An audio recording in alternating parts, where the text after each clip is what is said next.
The rust on the lock plate was the color of a dying sun. It had bled into the wood of the great door, a weeping stain that ran down to the threshold. Martha traced the shape of it with a gloved finger.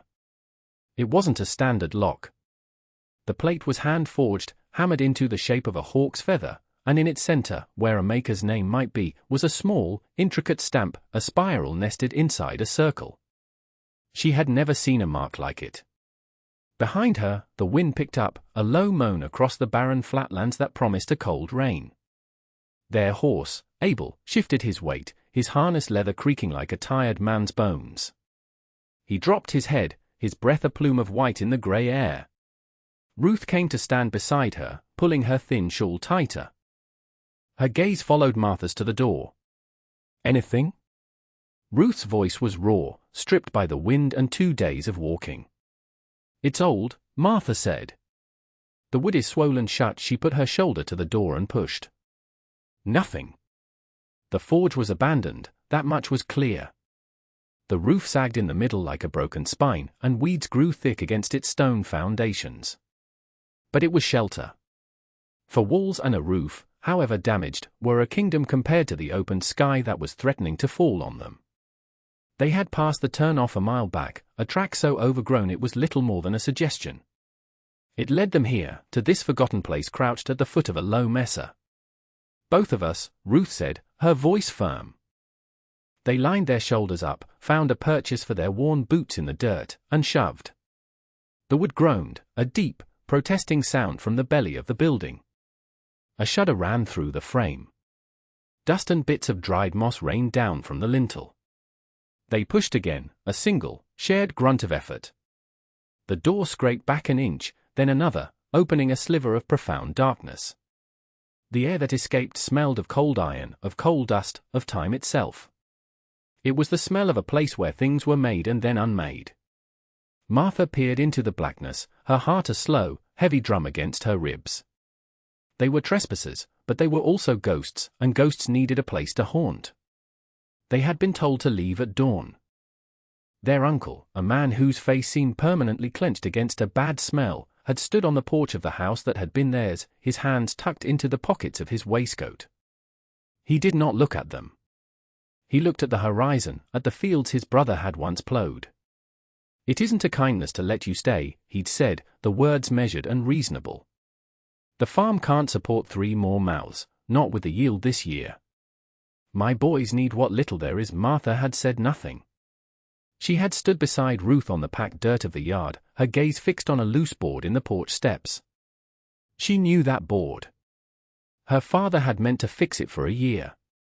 Her uncle's wife had watched from the doorway, her arms crossed, her expression a careful blank.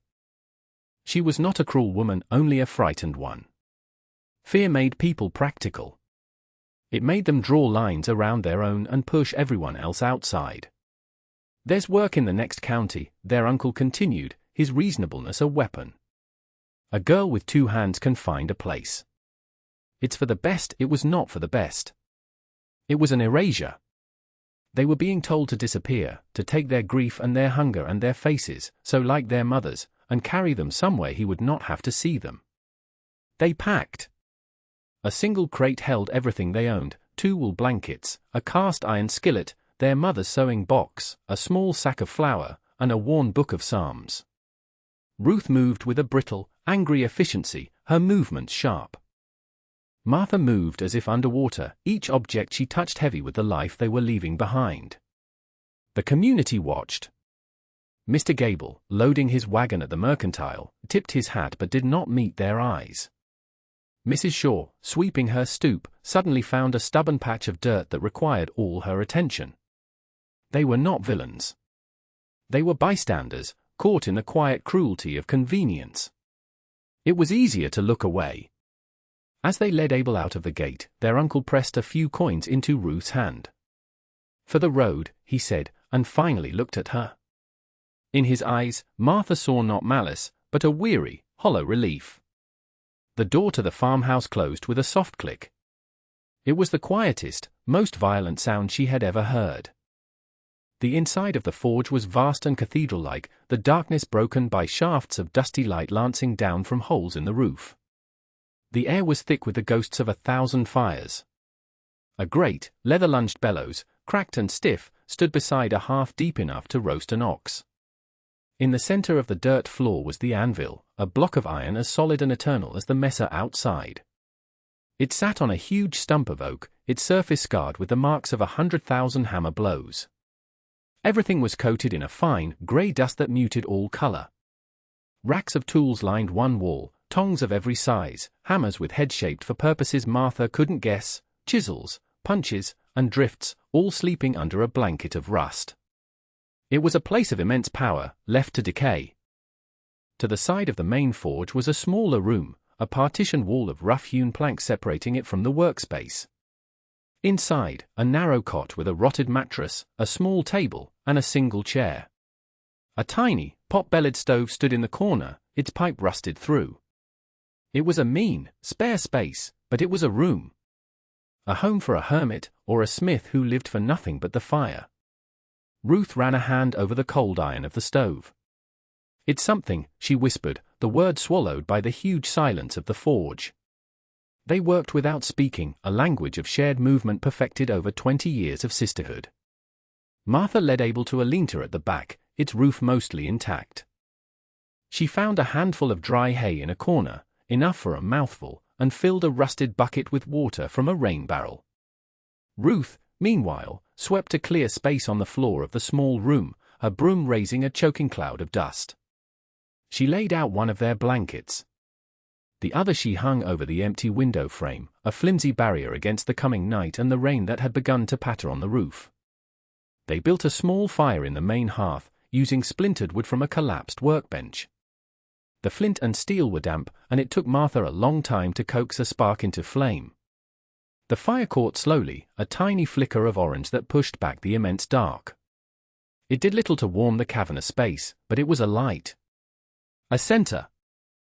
They sat close to it, sharing a piece of hard bread, listening to the rain and the lonely sigh of the wind. They had a roof. They had a fire. For one night, they were not adrift. The morning light was pale and unforgiving. It showed the true extent of the decay. Rust was a living thing in this place, eating the iron, staining the stone. The work required to make it habitable was staggering, a mountain of filth and neglect. They started anyway. They began with the small living space, dragging the ruined mattress outside and scrubbing the floor with water and grit. The labor was mindless, rhythmic. It was a comfort. Scrape, haul, wipe, sweep. Each small, completed task was a victory against the overwhelming whole. By midday, they had cleared a space to live. While Ruth organized their meager supplies, Martha explored the forge itself. She picked up a pair of tongs, the jaws frozen together with rust. She ran her hand over the cold, pitted face of the anvil. This was a place of purpose. A place where useless things were made useful, where broken things were made whole. A man appeared in the open doorway, his silhouette framed against the grey sky. He was tall and thin, dressed in a clean but severe black coat. He held himself with a rigid stillness.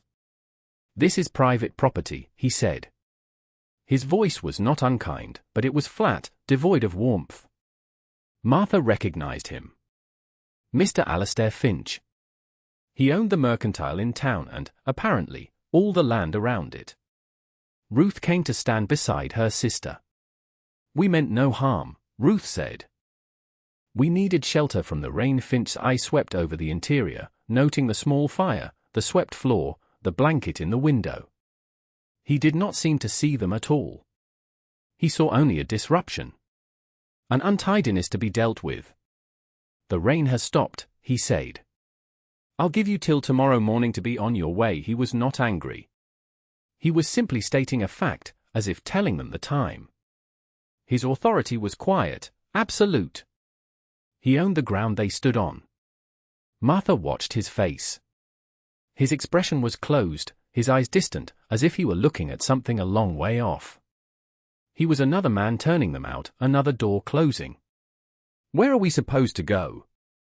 Ruth asked, a tremor of her earlier anger in her voice.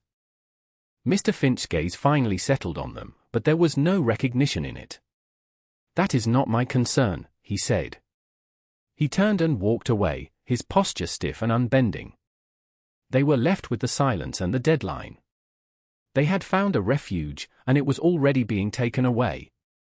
The small victory of the morning turned to ash in Martha's mouth. The sound of Abel's discomfort had been a low, grating rhythm beneath the day's work. A steady limp. Now, in the quiet of the afternoon, Martha went to him. He stood patiently in the lean-to, his dark eyes soft and trusting. She ran her hand down his leg and lifted his hoof. The shoe on his right forefoot was loose, one of the nails sheared off, the iron worn thin as a ribbon. It was digging into the frog. Another day of walking and he would be lame. She thought of her father, a man whose hands were always busy. He wasn't a smith, but he could make do. He had taught her how to read the grain of wood, the temper of steel, the mood of an animal. "Everything talks," he used to say. "You just have to learn its language." The forge was talking to her now. It was a derelict place, but its purpose was still alive in the shape of the tools, in the soot on the stones. It was a place for mending. She would mend Abel's shoe. It was a foolish idea. The bellows were stiff, the forge was cold, and she had only a vague memory of the process. Ruth watched her, her face a mask of worry. "Martha, we have to pack. We have to be ready to leave. He can't walk far like that," Martha said, her voice quiet. "We leave him, we have nothing." It was more than that. The horse was a mirror. Old, unwanted, worn down. To fix his shoe was to fix a small part of themselves. To refuse to be broken. The work was a battle. The leather of the bellows was dry and cracked, pulling the long handle was like trying to breathe life into a corpse. The coal they found was damp and spat sullenly. It took an age to build a fire hot enough. She found a hammer that fit her hand and a pair of tongs that, after a fight with the rust, agreed to open. She pulled the loose shoe from Abel's hoof, the nails groaning as they came free. She laid the worn iron in the heart of the fire. When it glowed a dull cherry red, she lifted it to the anvil. The first hammer blow was clumsy, the metal skittering away from the force. The sound echoed in the huge space, a ringing declaration of her incompetence. She ignored the heat scorching her face, ignored the ache in her arm. She focused on the task. Heat, hammer, shape. Heat, hammer, shape. It was not a pretty job. The shoe was ugly, uneven. But it was solid. She rasped the hoof clean and, with trembling hands, nailed the mended shoe back in place. She stood up, her body slick with sweat, her hands shaking. Abel took a step, then another. The limp was gone. Ruth had to go to town. Their sack of flour was nearly empty, and they needed salt. It was a risk, showing their faces, but hunger was a greater one. Martha watched her sister walk down the overgrown track, a small, determined figure against the vast, empty landscape. She felt a familiar pang of anxiety, the fear of being separated, of being left truly alone. With Ruth gone, the forge felt larger, emptier. Martha went back to her work, not of mending, but of cleaning. She began to organize the tools, laying them out on a workbench she had repaired. As she cleaned the rust from a heavy hammer, her cloth snagged on something. Etched into the steel of the hammer head, almost invisible beneath the corrosion, was the same mark from the lock plate, the spiral within a circle. Her curiosity stirred. She began to hunt. She found it again, stamped into the horn of the great anvil. And this time, next to it, were letters. The rust was thick, but she could make them out, etched with a fine, sharp tool. H. Fogel. She traced the letters with her fingertip. Fogel. A German name, perhaps. H for Henry, or Howard. A man's forge, a man's work. She returned to the front door, to the ornate lock plate that had first caught her eye. She used a bit of oil and a stiff brush from the workbench, scrubbing at the grime caked around the maker's mark. More letters emerged from beneath the rust, finer and more elegant than the ones on the anvil. The name was there again, but clearer this time. Helena Fogel. Not Henry. Helena. A woman's name. Martha stood back, looking from the heavy anvil to the delicate mark on the door. A woman had built this place. A woman had swung that hammer, had worked that bellows, had stood in the firelight and bent iron to her will. The knowledge settled in her not as a surprise, but as a quiet affirmation, a piece of a puzzle clicking into place. The forge was no longer just an abandoned building. It had a name. It had a story. And its story was a woman's. The silence was no longer empty, it was filled with a powerful, unseen presence. The deadline came with the afternoon sun. Mr. Finch appeared in the doorway exactly when he said he would, his posture as rigid as ever. He expected to find them gone, their meager fire doused, the blanket taken from the window. He expected an empty space, restored to its proper state of neglect.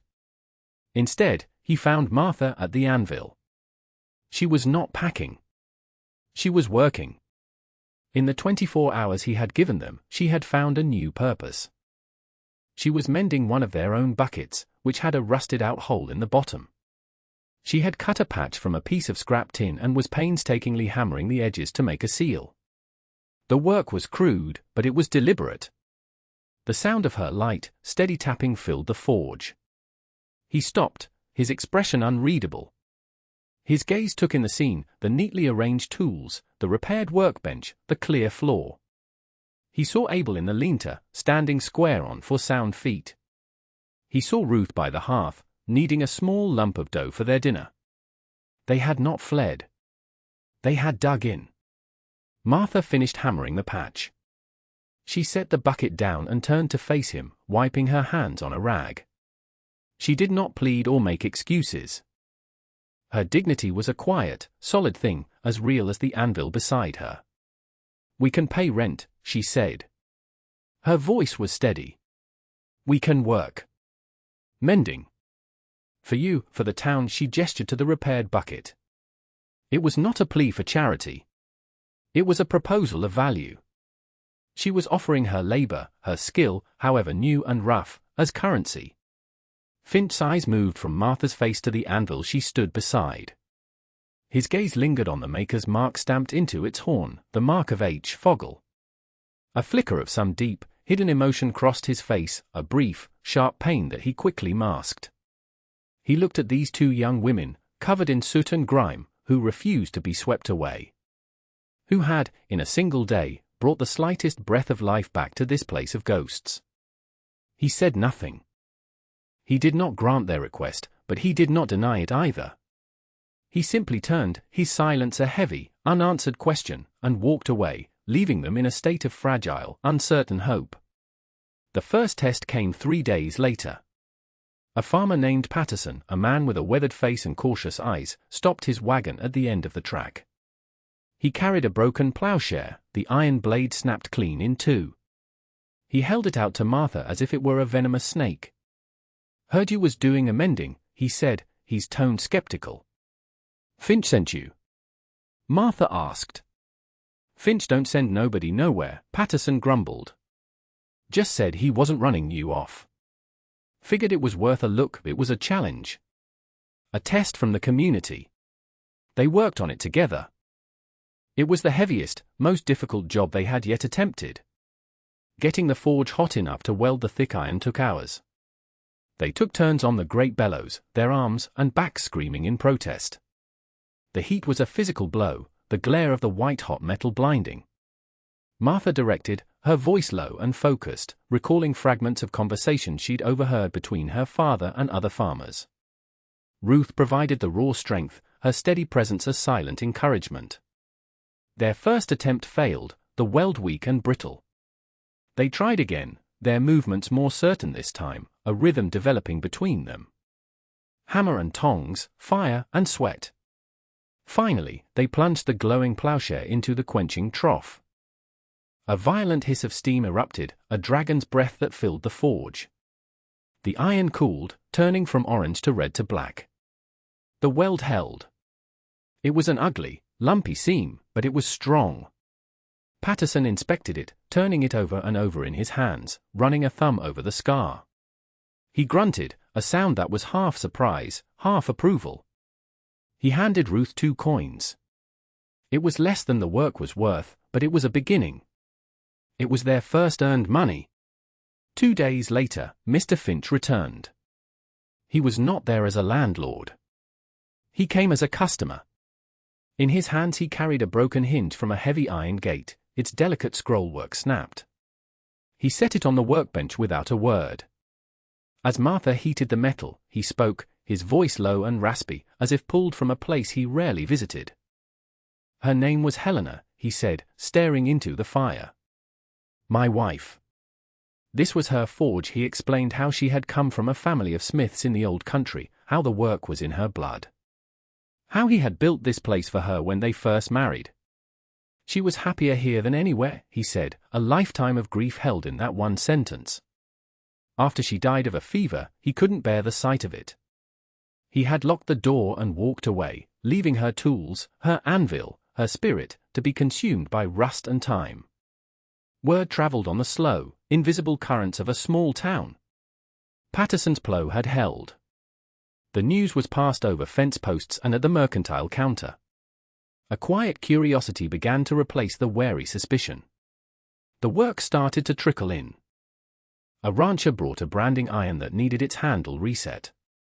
A woman from town brought a set of 3-legged cooking pots, one of which had a cracked leg. A stagecoach driver needed a dozen new horseshoes, plain and sturdy. Each job was a small act of faith, from the community to the sisters, and from the sisters back to the work itself. They learned the language of the forge. They learned to read the color of the fire, to know the precise moment when the iron was ready. Martha's hands, once soft, became calloused and strong. Ruth developed a powerful swing with the sledgehammer, her blows falling with a steady, driving rhythm. They worked from sunup to sundown, the ring of the anvil becoming a new heartbeat for the forgotten corner of Finch's land. They became a feature of the landscape, as fixed as the mesa behind them. The change in the community was slow, almost imperceptible. Mrs. Shaw, who had once found her stoop so fascinating, left a jar of peach preserves on their doorstep one morning. Mr. Gable began waving to them when he passed on the main road. These were not grand gestures of acceptance, but small acknowledgements. Bricks being laid in a foundation of belonging. One afternoon, their uncle appeared. He rode up on his horse, stopping a dozen yards from the forge door. He looked thinner, more worried than Martha remembered. He dismounted, holding a small leather pouch. He looked at the forge, at the wisp of smoke rising from the chimney, at the neat stack of firewood beside the door. He saw them, soot-stained and weary, but not broken. I heard you were here, he said, his voice awkward. I'm glad you found a place. He held out the pouch. This is for you. To help. Maybe it's time you came home. Martha looked at the pouch, then at her uncle's face. She saw shame there, and perhaps a genuine regret. She could have taken the money. She could have shamed him with a sharp word. But the forge had taught her something about strength. True strength wasn't in striking back. It was in the making of things. She shook her head, a small, simple movement. We have a home, she said. Winter arrived not as a storm, but as a slow, quiet freezing of the world. The ground hardened, and the grey skies pressed down on the land. Inside the forge, however, there was warmth. The great hearth, which had once seemed so vast and cold, was now the center of their world. A steady fire burned there day and night, a bulwark against the encroaching frost. They had enough. A corner of the forge was stacked high with firewood, traded for mended tools. Sacks of flour and beans and potatoes lined the wall of their small living space. Jars of preserves from Mrs. Shaw sat on a shelf like captured sunlight. Abel, in his lean-to, was fat and content, his coat thick and glossy against the cold. Mr. Finch was a frequent visitor now. He would come in the late afternoon, bringing them a newspaper from the town or a cut of meat from the butcher. He rarely spoke much. He would simply sit on a stool near the fire, watching them work.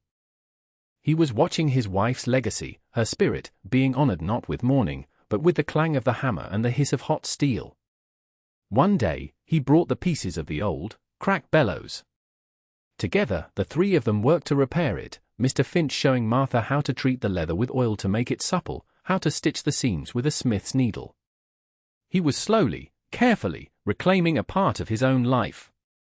The final task before the heavy snows came was to finish the hinges for his front gate, the ones he had first brought them. Martha had worked on them for a week, taking her time, making them not just strong, but beautiful, with the same scrollwork as the originals. She heated the final piece to a glowing orange, the light of it illuminating her focused face. She laid it on the anvil and with a few precise, practiced blows, made the final turn in the scroll. She lifted the hinge with her tongs and plunged it into the quenching trough. The hiss of steam was a sound of completion, a final, satisfying sigh. Ruth was banking the fire, preparing for the night. The forge was filled with the smell of hot iron and wood smoke, a scent of safety and purpose. Martha walked to the great front door. Months ago, she had pushed against it, a desperate outsider seeking shelter. Now, it was her own. She pulled the heavy door shut against the swirling snow, the new handle she had forged for it cool and solid in her hand. She slid the heavy iron bolt into its housing. The sound it made was not a sound of exclusion, but of security. A deep, resonant thud that said, "You are home. You are safe." She leaned her forehead against the cool wood for a moment, the fire warm on her back, and closed her eyes.